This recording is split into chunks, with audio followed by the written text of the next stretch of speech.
I awoke long before dawn and lay in my bed, listening to the sound of breathing. I heard my sister Kidda laughing in her sleep and my grandfather snoring.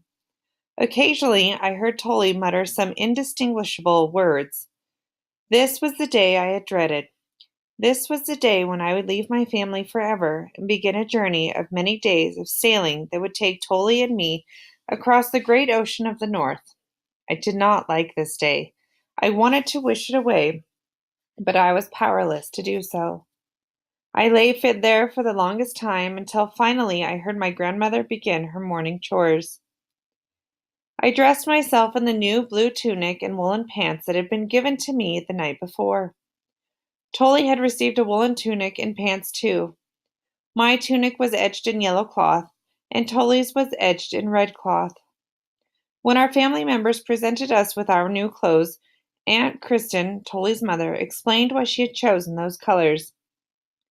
I chose red for Tolly to match his temper, she said jokingly, and yellow for Bjorn to match the color of his hair. Once dressed, I helped my grandmother rebuild the fire by placing twigs and then fresh logs on the embers. By the time my father, mother, aunt, and uncle arrived at the hearth, the flames were already burning warm and strong.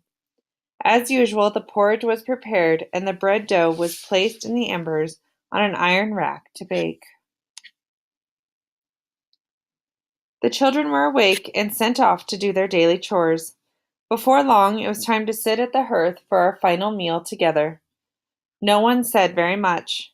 It was clear that although the adults believed that it was safer for us in Iceland, they were also sad to see us leave home. We ate in silence until Kidda suddenly exclaimed, I don't know what to name my chicks. Would it be okay if I named one Bjorn and one Tolly? She asked with a serious look on her face. What if they are not roosters? Asked my brother Carl. I don't think they'll mind what we call them as long as it's not dinner, Arston replied, and we laughed in agreement. Eventually, it was time for Tolly and me to collect the few possessions we owned, now stored in an animal skin, and make our way to the cargo ship. Together, we all trudged through the narrow streets to the wharf. The other boys were already there and were also saying their final farewells. Then, slowly, one by one, they boarded the ship. Tolly and I hugged everyone one last time and began to walk toward the waiting sea vessel.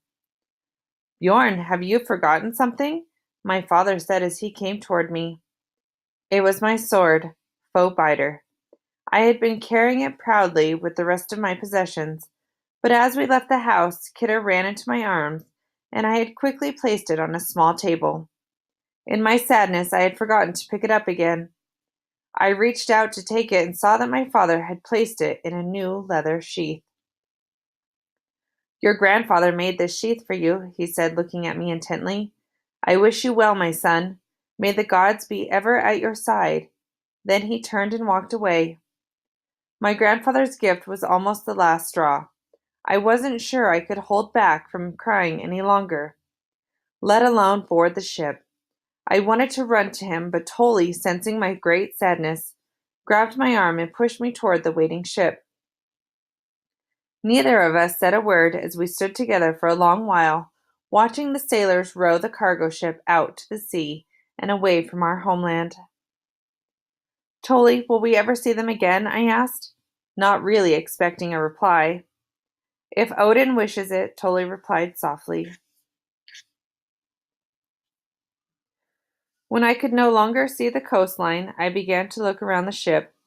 Our cargo ship was a strong 50-foot vessel, built and designed like all cargo ships to withstand the mightiest waves.